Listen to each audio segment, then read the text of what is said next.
So the video clip I'm going to show you on this one came up on my feed. I thought it was so good. It was on Black Conservatives channel, and I think this is one you might want to share with other people, especially young people, because they're being lied to by our media and our current government leaders that Donald Trump is a racist, that he doesn't like black people or Hispanic people, but they don't know the history and they don't know they're being lied to. In this video clip, we're going to see Jesse Jackson, who has been praised by many individuals as a leader in the black community, as a leader for black civil rights, and he is going to be praising Donald Trump. Young people need to see this. And when you watch this, when you share this with them and they watch this, they will realize that the media is lying to them. Because back in the day, the media loved Donald Trump. The governments loved Donald Trump. The black leaders of the United States loved Donald Trump. They praised the guy all the time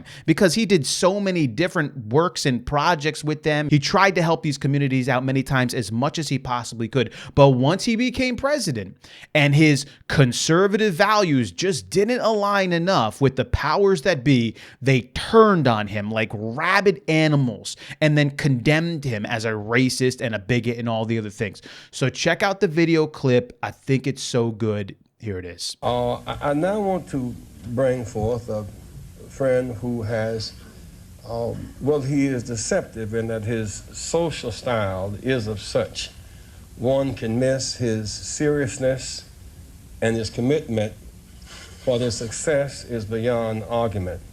When we opened this Wall Street project and we talked about it, he gave us space at 40 Wall Street, which was to make a statement about our having a presence there.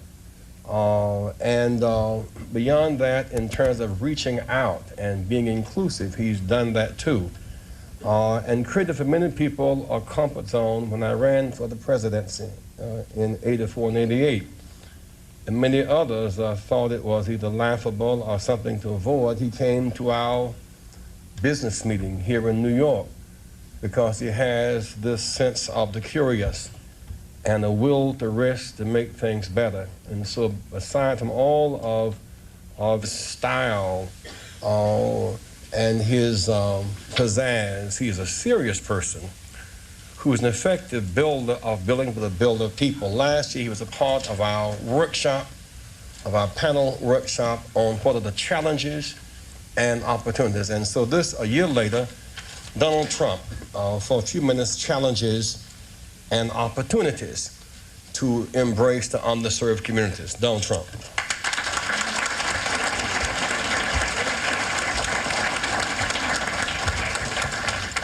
Well, it is an honor to be here, and I was with Jesse last year, and we had a lot of fun, and it was a little different. Jesse started off by saying, most of the wealth in this country is in the hands of a few. And I thought to myself, is that a bad thing? What's wrong with that, Jesse? But he did have an expression last year, and I was just telling Roger, he had an expression last year, the wall on wall must fall. And you haven't used it today, and I'm very disappointed in this, Jesse, because I thought it was a great expression. And I heard the expression about 14 times, and then he came to me at the end of the session, and he said, listen, I want some office space in your building on Wall Street, because the wall on wall will fall. And I said, it's okay, Jesse, I'll make a good deal with you. I'll get you some space. You'll pay about $40 a foot. And he said, no, I don't want to pay 40. I said, how about 30? No. It was the cheapest deal I ever made in the history of 40 Wall Street. Is that right? He got it for nothing. He's a very tough negotiator. We know that, right?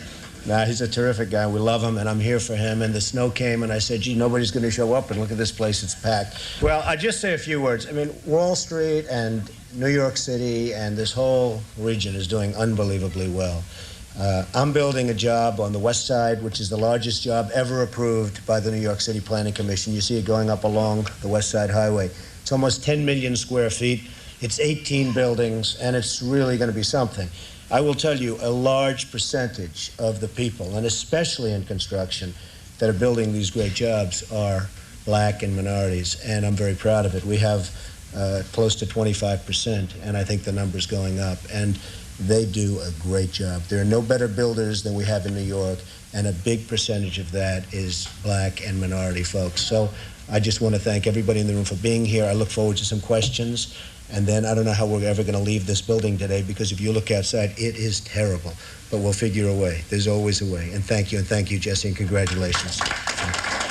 This cannot be denied. Jesse Jackson called Donald Trump a friend. He said that he was helping the underserved communities of New York. Donald Trump gave Jesse Jackson, according to this whole thing, space in his building for free in order to continue to pursue serving the black and brown communities of New York. Jesse Jackson said that Donald Trump was there for him when he had his presidential campaigns in '84 and '88. When others were laughing at him, Donald Trump was there helping him. Donald Trump, yes. Does Donald Trump want to make sure that he makes money for his businesses? Yeah. Is this a business guy? Absolutely. Is he always going to look for the most lucrative way forward? Is he always going to look to make whatever he's doing the greatest and the best? 100%. But while he is doing that, is he also going to try to support Americans? Yes. Donald Trump has always been that way. He hasn't changed. And as the president of the United States, he has the same drive. Does he want to make the United States the best place on the planet? Yes. He wants to make it the greatest. He wants to make it the wealthiest. And he wants to crush all competition. This is true. This is the type of businessman he is. But at the same time, does he want to help every American he can while this occurs? Yes. Meaning black Americans? Yes. Brown Americans? Yes. It doesn't matter what ethnicity or color you are. It never has. At least in Donald Trump's history, I've never seen anything out there that has suggested otherwise. And here, seeing one of the most praised leaders of the modern black civil rights movement, underserved communities, at least in recent history, praising Donald Trump. But then they turn on him when they don't like conservatism, when they don't like him saying, hey, we need to enforce the laws. We can't let people cross over the border illegally. Well, we can't support him now. That's just common sense. That's a law of our sovereign country. We can't have people stealing and looting and burning things down. Oh, we can't be for him anymore. Does Donald Trump have a way with saying things? Yeah. Sometimes he says things pretty crude. Absolutely. He's not using the types of political language that we usually see out there. When these people, they say something in front of the camera, in front of you, but when they go to the back rooms, they're just lewd and disgusting. They never let that stuff out. Donald Trump, he's going to wear his emotions on his sleeve. This is just the way he's always been. And so they condemn him for it. But the reality is a lot different. So I hope you show this video again. I hope you share this video, especially with younger people, because they need to know the truth. They are being lied to. They have been lied to. And unfortunately, if you're a little bit older, you know that the younger generations, they don't know the history. They don't remember the history. And so they can be told now in 2023, 2024, what others want them to believe reality is, even though it's not. And as always, I would love to know your thoughts on this. So go ahead and leave your comments below. I will catch you on the next one.